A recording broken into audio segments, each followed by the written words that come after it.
Assalamualaikum warahmatullahi wabarakatuh. Liridho ilahi ta'ala wa khususan bisababina bihadal majlis bibarakati suratil fatihah. A'udzubillahi minasyaitonirrajim. Bismillahirrahmanirrahim. Alhamdulillahirabbil arrahmanirrahim maliki yaumiddin. Iyyaka na'budu wa iyyaka nasta'in. Shiratal ladzina an'amta 'alaihim ghairil maghdubi 'alaihim waladdallin. Nah, kita masih nerusaken malih sifat-sifat dari tiang munafik, tiang fasik, tiang sing boten iman dumateng Allah Subhanahu wa taala. A'udzubillahi minasyaitonir rajim. Bismillahirrahmanirrahim. Allahu yastahzi'u bihim wa yamudduhum fi tughyanihim ya'mahun. Ulaika alladziina ishtaraw ad-dhalalata bil huda fama rabihat tijaratuhum wa ma kanu muhtadin. Masaluhum kamasalil ladzi istauqada nara falamma adha'at ma haulahu dhahaballahu binurihim wa tarakahum fi dulumatil la yubsirun. Nah, kemarin orang-orang munafik itu berpura-pura, kan itu. Ketika ketemu dengan orang-orang yang beriman, mereka mengatakan kulo ya iman. Nah, itu. Makanya kita syukuri nggih, alhamdulillah panjenengan sedaya, bapak-bapak, ibu-ibu nggih, wajib bersyukur itu. Makanya kan alhamdulillah wassalatu wassalamu ala rasulillah asyhadu alla ilaha wahdahu la syarikalah wa asyhadu anna muhammadan abduhu wa rasuluhu la nabiyya ba'dah. Nah, itu kan itu apa namanya, semacam pelengkap. Nah, kalau kita ini mau untuk membuktikan kalau kita ini memang belajar pinter bunga. Syukur itu kan belajar pinter bunga. Bunga ya berbunga-bunga, gak ngeresulo, gak sumpek. Nah, itu. Nah, kalau indikator tiang sing kata syukuren itu iso ngendalikan sumpek. Indikator yang ngoten pun repot-repot panjenengan bersyukur napa boten. Nah, kemudian kita juga wassalatu wassalamu ala rasulillah. Monggo sholawat kepada Rasulullah itu ya dibudayakan. Nah, mari kita membudayakan kebiasaan dengan selalu mau sholawat kepada junjungan kita Nabi besar Muhammad Rasulullah Shallallahu Alaihi Wasallam. Insya Allah tiang katsing. Jadi sholawat niku menurut para ulama niku bu ikut taubate ati. Kalau astagfirullahaladzim ikut taubate jasad. Itu katanya. Itu menurut tiang-tiang tasawuf. Kalau sholawat itu tombone ati, taubate ati. Makanya kata tiang sing sering mau sholawat itu mesti biasanya, bukan mestinya nggih. Biasanya atini pun lemes. Nah, qalbun layinun.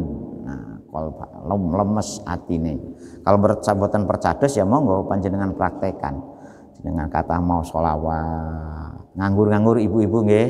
Allahumma sholli ala Muhammad, sallallahu ala Muhammad.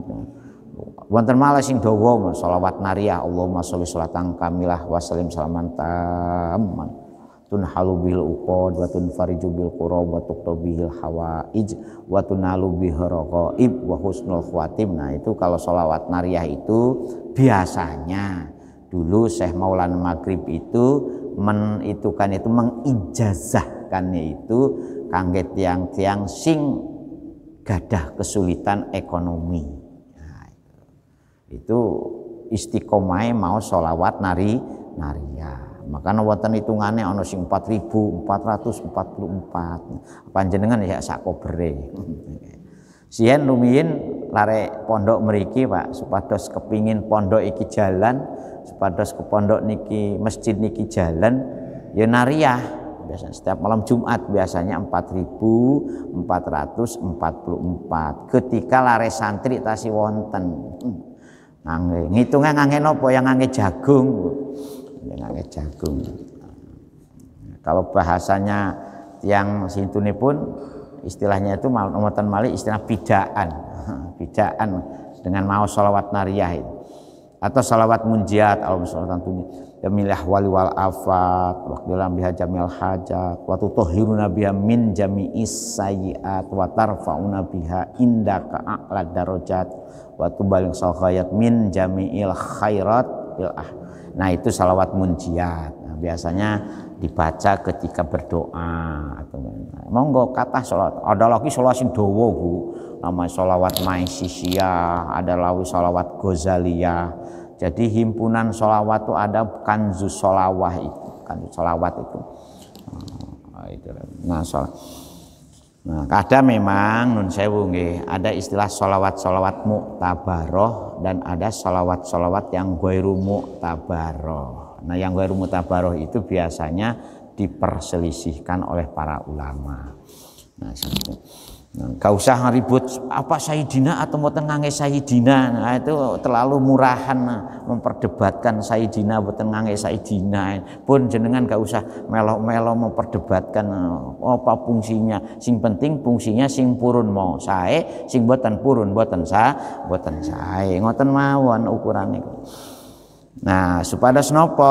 Nah, kalau kita ya ini tombone pandemi itu saya pikir kalau semuanya bersolawat bareng-bareng, beristighfar bareng-bareng, nyuwun nang Gusti Allah, sebab niki penyakit sing kuasanipun Gusti Allah kan itu. Dalam rangka ya karena apa ya, mungkin karena doharul fasadu fil bari wal bah bimaka sabat aidinasnya sudah terlalu. Nah ini makanya kalau atau masih banyaknya orang-orang sing kados ngeten iki dalam qaladina amanu qalu amana wa idza khalau ila syayatinihim, ketika ketemu dengan orang-orang yang beriman berpura-pura yo aku wis padha iman padha karo panjenengan semua, tapi ketika kembali wa idza khalau ila syayatinihim, kembali kepada pimpinan-pimpinan mereka, pimpinan orang zalim, qalu inama akum, yo aku sama panjenengan, kula boten pisah kali panjenengan. Nah itu inama apa ya, inama nahnu kan mustahjiun, kula niki ngaku-ngaku iman, kumpul kalau tiang iman maunya hanya sekedar untuk mustahjiun, ngilok-ngilokno, ngolok-ngolono, membuli kan, bidharil iman. Nah oleh karena itu Gusti Allah menjawab, Allahu utawi Gusti Allah iku yastahjiu, sing ngilok-ngilokno atau ngelok-ngelokno nun sewu nggih. Tak menikmati rumiyin Bapak ben tenggorokane boten kering. Alhamdulillah ibu-ibu. Coba ngapunten ya. Nah, ibu-ibu ada yang ahli pertehan, ini ahli perjahian. Nah, teh itu kata macam ibu nggih, ada bandulan, ada teh 99, ada teh upet. Nah, kalau ahli membuat teh, Allah utawi Gusti Allah iku yastajiu zat kang ngilok-ngilokno ya, mempermalukan sebetulnya artinya itu. Bihim kepada mereka orang-orang yang pura-pura iman, pura-pura kaya wong apik tapi pura-pura. Oleh karena itu nauzubillah min zalik. Kila sudah insyaallah kalau bapak-bapak dan ibu-ibu sudah serius. Ayu jazim bi istihzaihim. Tegasnya Gusti Allah bales dengan memperolok-olokkan orang yang beriman, mempermalukan orang yang beriman. Nah makanya ketika saya di awal sudah mengingatkan kepada kita semua, panjenengan kalau berhadapan dengan tiang munafik, tiang fasik, tiang buju, pun ngantos ngeresulo, pun ngantos duko kan, karena apa? Sudah diurus oleh Gusti Allah sendiri. Enak kan kalau sudah diurus oleh Gusti Allah, dan kita sendiri kalau sudah diurus Gusti Allah enak, nggak usah ruwet-ruwet. Wonten sing ngurus. Podok sami kali panjenengan ibu-ibu kalaupun diurus kali bapake kan ecok to nggih, enggak ada bapak. Makanya bapak-bapak saged harus ya bukan harus saged ngopeni ngeramut ngingoni anak bojone. Enak anak bojone ayem kalau diingoni bapak-bapak. Nah, Gusti Allah juga gitu. Kalau sudah kita diingoni Gusti Allah jenengan pun susah-susah. Karena semuanya sing mau kuwasa ya Gusti Allah.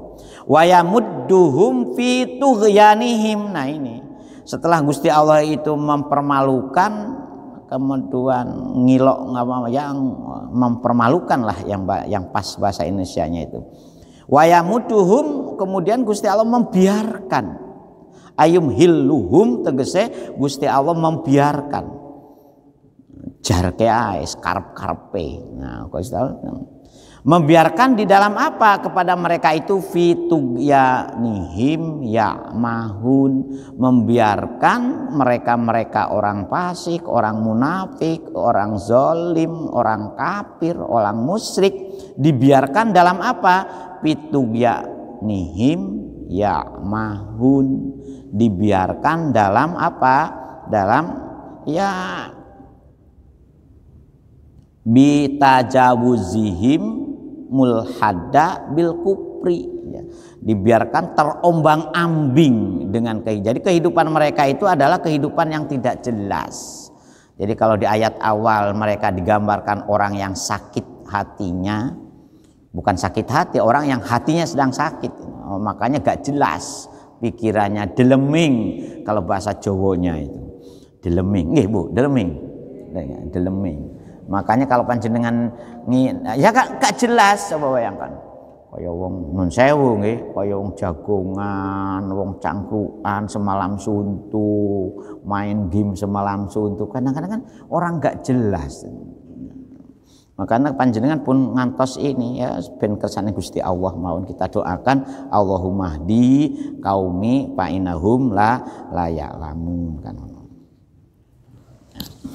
Bitugyanihim ya'mahun, dibiarkan di dalam apa? Bitazawujihimul hadda bil kupri ya, karena mereka itu melampaui batas dengan kekafirannya itu ya, makanya dibiarkan. Ayat taroddaduna tahayyuran. Nah itu oleh Gusti Allah dibiarkan mereka itu ya taroddaduna tahayyurun, mider-mider di dalam kebingungan, berputar-putar di dalam kesesatan. Wah, kan luar biasa tuh. Biarkan mereka itu berada di dalam apa ya. Jadi hidupnya tuh ngono-ngono ngene-ngene, ngono-ngono ngene-ngene, ngono-ngono ngene-ngene terus begitu. Takhayuran, berputar-putar di dalam kebingungan. Jadi gambarannya orang yang tidak beriman itu gambaran menurut Gusti Allah itu adalah orang yang berputar-putar di dalam kebingungan, orang yang berputar-putar di dalam kesesatan. Makanya kan ada hadis paman hama haulal hima yushika ayyuwa ki'ahu. Nah, kalau tidak bisa untuk kita mengingatkan, ya jangan sampai kita ini ketarik. Kalau ketarik bisa kecemplung, sebab orang yang berputar-putar di dalam kejahatan, berputar-putaran dalam kemaksiatan, nyemplungnya ya di kemaksiatan. Nah, kenapa dalam Islam ini kita dituntut jadi orang baik? Memang jadi orang bersih, makanan bersih, suci, pakaiannya harus suci, ya, nggak kemproh, ya, suci, tempatnya harus suci. Ya, resian. Nah, ya, kalau bahasa ini kan resian. Nah, jadi Islam itu mendidik kita menjadi orang resian. Nah, ya, resian. Ya, bahkan apa namanya gambarannya ngoten nggih. Bayangkan Islam itu memberi penghargaan yang luar biasa kepada orang yang bisa membuang satu puntung sampah pun, satu puntung rokok pun, apalagi membuang duri di jalan. Itu diberi diberi reward, diberi imbangan sebagai orang yang yang imannya disempurnakan oleh Gusti Allah itu. Makanya aneh kalau ada orang Islam kemproh itu berarti belum menghayati ajaran Islam secara sempurna. Nah itu. Bayangkan coba cara menyucikan piring saja itu harus betul-betul airnya mengalir supaya najisnya atau mutanajisnya tidak nular, kan itu. Piring yang buat makan saja itu, sampai gelas yang buat minum saja itu, coro itunya itu nyuci pakaian juga begitu. Makanya monggo ibu-ibu buka laundry suci. Wah, label laundry suci. Kan laundry itu sekarang sedang ngetren, bisnis laundry itu. Nah, laundry. Nah, itu. Nah, diteruskan lagi, orang-orang seperti itu digambarkan ulaikal ladina starawud dolalata bil huda, ulaika utawi kono mengkono tiang-tiang, jangan tiang-tiang lah kalau orang gak pate genah. Kok coba tiang-tiang itu kan ukurannya tiang sae nggih. Kalau orang yang pate genah ya uwong-uwong ya. Menuso lah, ulaika kono orang-orang menuso yang mana? Yang disebutkan dari awal itu, dari mulai wa minan nasi mayyaqulu amana billahi wa bil yaumil akhir wa ma hum bimu'minin. Itu dari situ, itunya itu, aidnya itu, kembalinya itu, gambarannya itu. Ulaika kono si, mulai dari orang-orang minan nasi itu allazina ikut tegese wong-wong sing kados nopo. Nah, rada halus sedikit dah.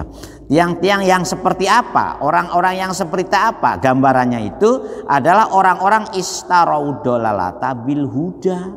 Gambaran seperti itu adalah gambarannya orang-orang yang membeli kesesatan dengan hidayah.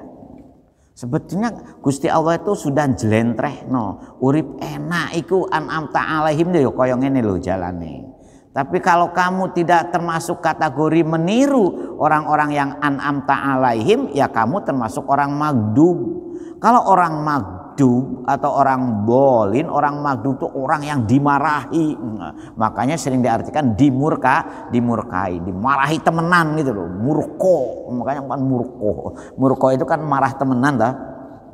Nah, orang-orang yang seperti itu digambarkan seperti orang-orang yang membeli kesesatan dengan hidayah, kan itu.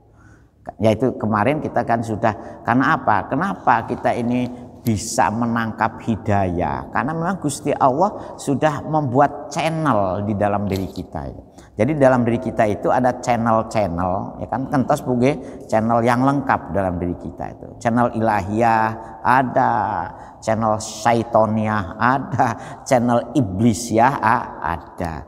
Kalau channel syaitoniah sama iblisiah wujudnya nafsu. Itu channelnya itu, Bu. Channelnya iblis dan setan, nafsu. Wujudnya nafsu jiwa raga, bayangkan. Makanya sing kepingin zina, kepingin mabuk-mabukan kan jiwa rogo kan akhirnya.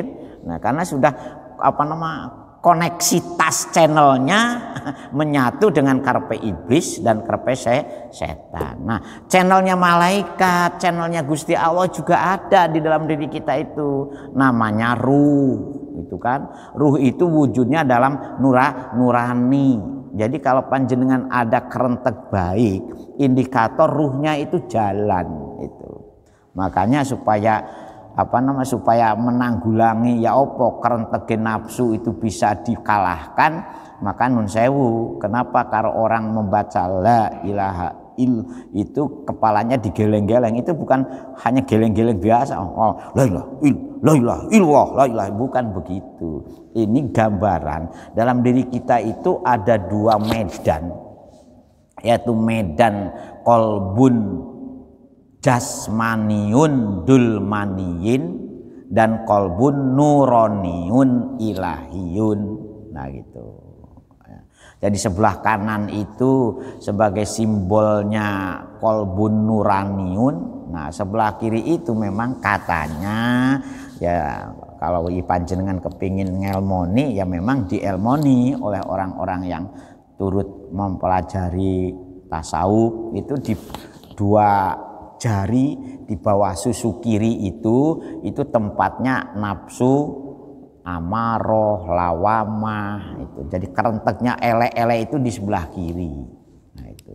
Makanya la ilaha illallah itu nutulkan mudah-mudahan ini sebagai media sarana untuk bagaimana hati nurani bisa mengalahkan hati jasmani yang ngajak kepada kesesatan. La ilaha illallah itu jadi bukan hanya geleng-geleng kepala, itu ada yang nah itu.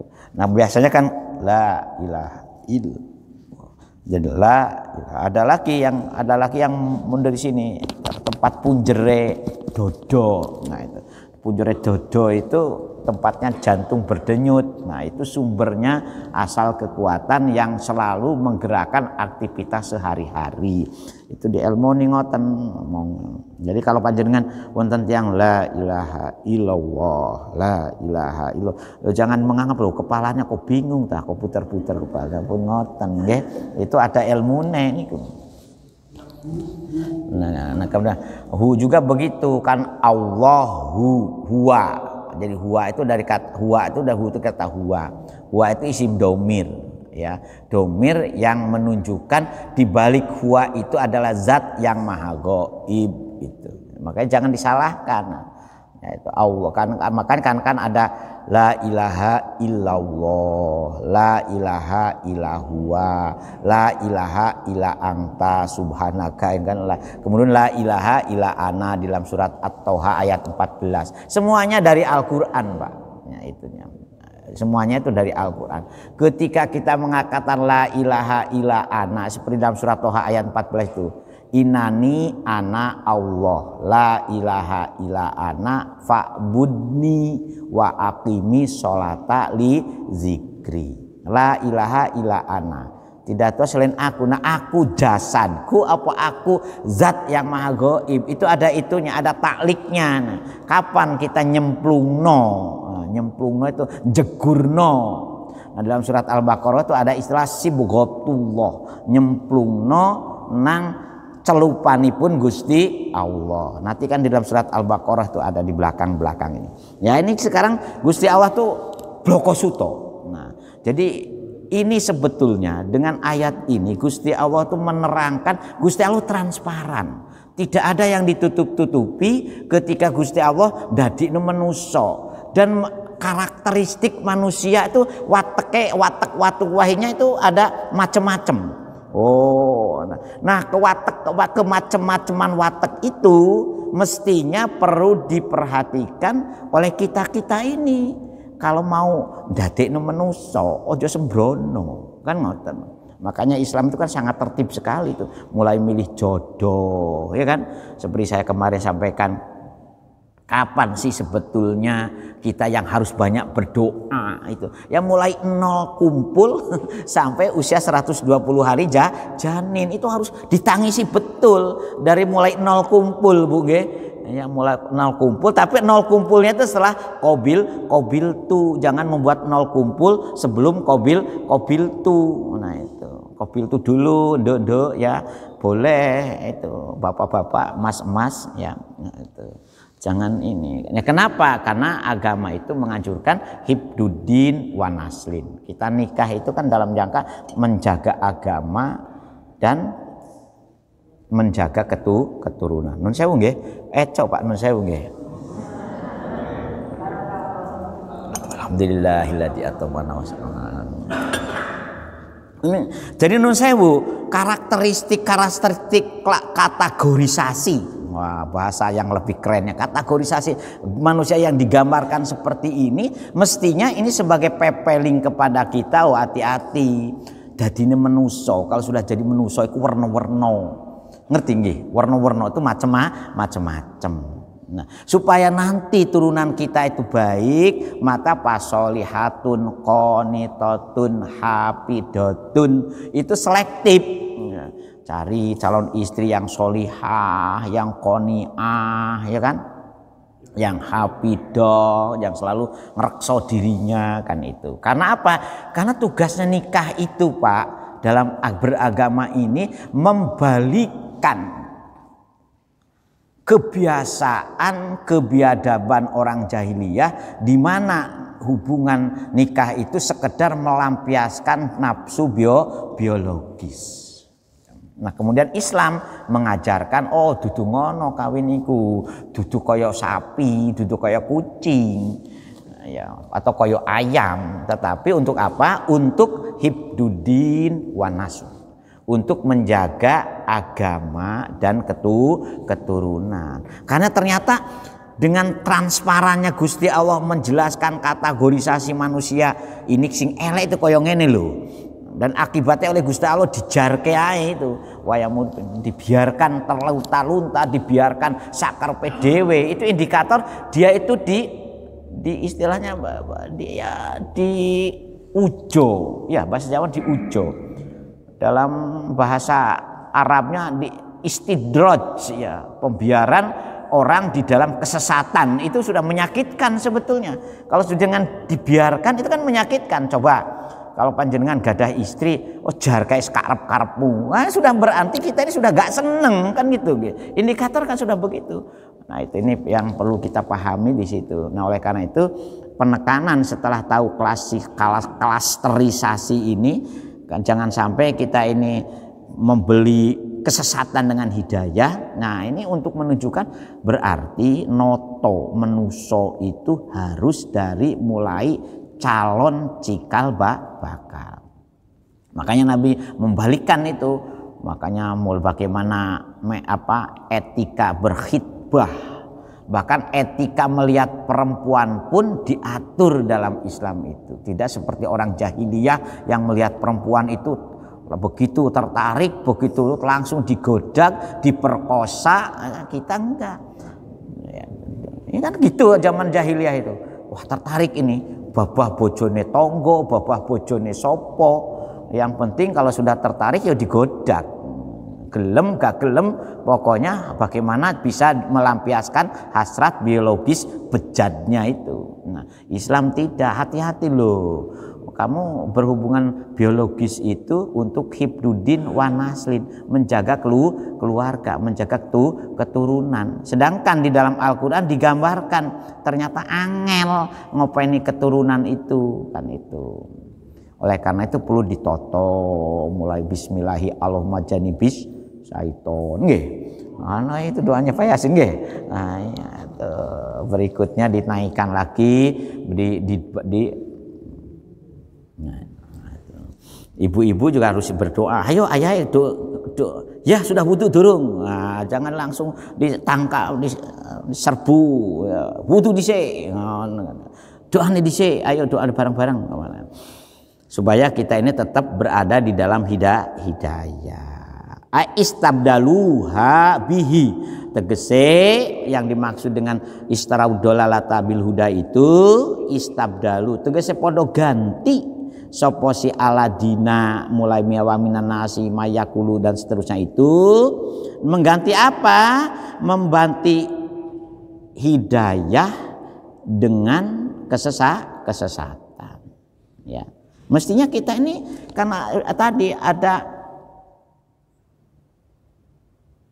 ruhun ilahiyun, ya ada semacam ruh yang ditiupkan ke dalam diri kita, ini bagian dari kekuatan Gusti Allah. Itu di situ sebetulnya sudah ada benih-benih hidayah, channel hidayah itu bisa ditangkap. Makanya pada jenengan, kenapa bayi itu selalu nangis setiap bayi yang lahir? Gak ada yang ketawa itu kan, mesti nangis. Karena menurut para ulama yang ahli hikmah itu menunjukkan kecewanya ketika manusia itu diturunkan ke dunia itu. Hidayahnya yang mestinya mencorong terbungkus oleh jasad. Nah di mana apalagi jasadnya kalau nutrisinya kurang bagus, kemudian hubungan biologisnya juga kurang bagus, itu sudah numpuk-numpuk. Nah, akhirnya yang tadinya ruh itu mestinya menjadi penerang untuk bisa mengembalikan manusia kepada asyhadu alla ilaha illallah wa asyhadu anna muhammadar rasulullah, ya terkubur akhirnya itu.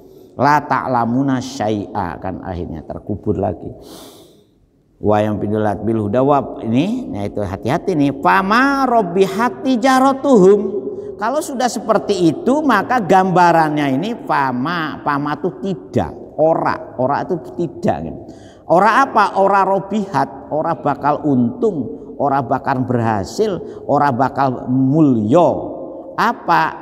Tijaratuhum, usahanya. Di sini digambarkan ya bisnisnya, gambar. Jadi orang itu kalau memang bisa kaya, bisa hartanya menumpuk, tapi ingat, tumpukan harta bagi orang munafik, bagi orang fasik, bagi orang kafir itu justru akan menambah siksa. Ya. Nah, itu ceritanya ngoten Bapak nggih, Masya Allah. Makanya kita ini pamarobihat tijar pama maka olah bakal menguntungkan, tidak akan pernah menguntungkan. Nah di sini itu maksudnya menguntungkan di akhirat. Marubihu pihak bal khosiru, dan bahkan mereka itu pada rugi. Mengapa dikatakan khosiru? Karena apa? Karena lima sirihim ilanari al-mu'abadati alaihim. Nah mengapa digambarkan produk ekonomi dari hasil usahanya akan sia-sia, bahkan akan menambah siksa? Nah, makanya kita ini walaupun sedikit monggo dibelajarkan sodako, infak, apalagi kalau sudah memenuhi nisabnya zakat, yo dizakati hartanya. Karena harta yang sebenarnya yang akan menyelamatkan kita itu adalah harta-harta yang keluar dari diri kita, yang digunakan untuk kepentingan orang banyak, untuk kepentingan kebaikan fasilitas agama, itu yang abadi. Itu. Makanya kalau kepada anak-anaknya juga dididik, Bu, nah kamu jangan main-main terus, uang itu jangan digunakan untuk membeli barang-barang yang kurang bagus. Kadang-kadang kita lucu, makani HP tiap bulan itu kober, nggih, nyukani makan HP nih lho Bu, tiap bulan tuh kober, tapi nyukani makan akhirat itu kadang-kadang boten kober, nggih. Coba jenengan bandingkan berapa rupiah yang panjenengan masukkan ke fasilitas infak. Fasilitas infak itu kan banyak, itu kotak di depan. Atau jenengan ada keluarga yang tidak mampu, kemudian panjenengan ikut membantu. Nah, dibandingkan dengan apa? Dengan membeli aksesoris. Ya, nah ini aksesoris itu Bu, bukan tambah bermanfaat di akhirat, itu justru akan menambah anamaluka anakanzuka yang berbentuk ulo, katanya hadis itu. Tapi kalau hadis itu dibacakan ya ngeri juga itu. Ya. Kenapa mereka itu digambarkan produk usahanya itu tidak dianggap tidak berhasil? Jangan dilihat tidak berhasil dengan tidak ada tumpukan hartanya. Boleh jadi tumpukan hartanya melimpah ruah seperti Korun ya, atau Fir'aun bapaknya. Tetapi ingat, kalau memang dengan cara-cara yang tidak ditasorupkan sesuai dengan kehendak dan bimbingan dari Allah, maka harta yang numpuk itu bukan tambah membahagiakan, justru akan apa? Bal khosiru, bahkan menyengsarakan, merugikan. Mengapa merugikan? Lima sirihim, karena wong-wong sing istarawu dolalata bil hudawau ilanari tumako maring neraka. Nauzubillah min dzalik. Bagaimana mereka di neraka? Al muabadati salawase alaihim, celoko bagi mereka. Wa makanu muhtadin, wa makanu lan ora ono bagian bagi mereka itu apa? Hidayah. Nah, sehingga bagaimana fima fa'alunya itu, apa yang dia kerjakannya itu yang ngawur, karena tidak dibimbing oleh jalan hidayah. Itu monggo nggih panjenengan semua, kita semua Ya alhamdulillah. Nah, ayat-ayat kados ngeten niki kenapa di awal sekali. Nah ini luar biasa Gusti Allah memberi ini ke kita itu. Inti supaya kita ini waspodo dan ngati-ngati. Waspodo melihat perilaku. Sebab apa? Ajaran Islam itu bukan ajaran ujug-ujug lahir ke dunia sebelum ada umat manusia. Tetapi ajaran Islam itu ada untuk memperbaiki perilaku umat manusia yang sudah ada dan sudah berkembang biak. Itu aja masalah. Jadi ajaran Rasulullah itu bukan ajaran ujug-ujug sebelum Nabi Muhammad tidak ada manusia. Justru Rasulullah itu ditugaskan untuk memperbaiki yang sudah ada manusianya, dan secara ekonomi mereka hebat-hebat. Secara politik mereka seperti sekarang gelut biasa, itu udah hebat-hebat itu. Makanya ada Bunaro, ada Romawi, ada Persia, ada Bizantium, kan itu. Nah, hubungan tetapi perilaku mereka itu adalah perilaku biadab, perilaku yang bertentangan dengan hati nurani. Sebetulnya siapapun kalau jelegretnya manusia di zaman kapanpun mesti ada hati nuraninya tuh ada. Makanya kalau panjenengan lihat kehidupan ya yang digambarkan bagaimana pada masa lalu mesti ada, tiang saya itu mesti ada ya. Dari semua, karena itu sudah sunatullahnya. Karena apa? Nurani manusia itu karena apa? Kan bagian dari Tuhan. Perkara agamane opo itu saja nih ngerti mereka itu. Oh, saja ini sing bener tuh iki. Tapi kadung kecemplung kebiasaan paman hamahulal himanya, kecemplung di dalam keluarga yang hidupnya di dalam kondisi seperti itu. Makanya hadis Nabi mengatakan kullu mauludin yuladu ala fitrah fa abawahi yuhawidanihi yumajisani. Makanya mari kita lingkung keluarga ini ditotok kembali lah. Nah, karena ayat-ayat seperti ini adalah ayat-ayat yang memberikan Gusti Allah itu betul-betul tidak ada yang ditutup-tutupi. Transparan betul Gusti Allah itu. Melihat kenyataan makhluknya yang diciptakan oleh Gusti Allah sendiri. Nah kebetulan ayat-ayat ini kan ayat-ayat yang mengingatkan kepada kita ini ojo sampai terjerumus kados tiang-tiang yang aladinas tarawudolalata bil huda. Masaluhum kamasalil ladis tauqodanaro. Insyaallah kita lanjutkan minggu yang akan datang. Perumpamannya lebih berat lagi. Perumpamannya itu seperti apa? Seperti orang yang menyalakan api, di mana api itu menyinari sekitarnya, tahu-tahu disebul mati. Akhirnya pedang dedek watarokahum fidulumatin layub sirun fidulumatilah. Insya Allah minggu yang akan datang. Sekarang nggak ada yang ditanyakan Bapak dan Ibu? Nah. Napa Bapak? Betul. Ini mesti pertanyaan di mana-mana ke sini itunya itu. Monggo. Despundi. Artinya fitrah manusia dengan takdir ini dia bagaimana bergerak dari takdir. Alhamdulillah.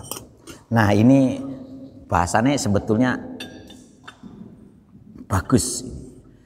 Gimana kan Gusti Allah itu kadar rukun iman kan wabil qadari khairihi wa syarihi minallahi ta'ala. Jadi begini, sewu nggih.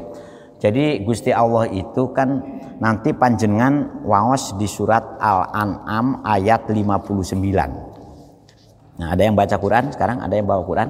Nah, coba diwaos surat Al-An'am ayat 59.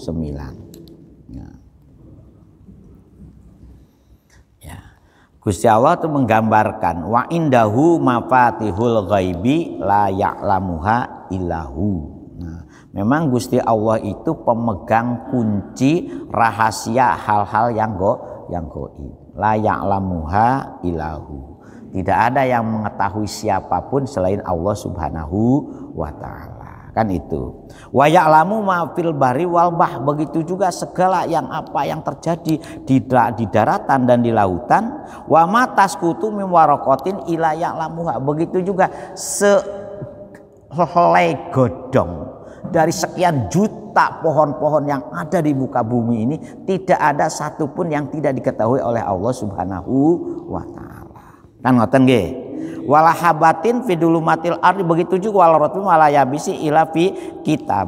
Nah, segala sesuatu itu memang sudah tercatat oleh Gusti Allah di dalam Lauh Mahfuz. Jadi skenario kehidupan makhluk-makhluk Allah itu sudah ada di dalam genggaman Allah Subhanahu wa taala. Nah, yang terkait dengan kita, Pak, yang takdir kita, kodok kita itu, Gusti Allah lewat Rasulnya itu sudah mendidik supaya kamu bisa berada di Sirul Qadar dan Sirul Qada. Jadi Gusti Allah itu mempunyai satu namanya Sirul Qada. Sirul Qada itu sesuatu yang sudah diputuskan oleh Gusti Allah seperti yang tergambar di dalam surat Al-An'am 59 ini, tetapi Gusti Allah juga memberi namanya Sirul Qadar. Sirul Qadar itu sesuatu yang terjadi berdasarkan berdasarkan ritme dan irama kehidupan.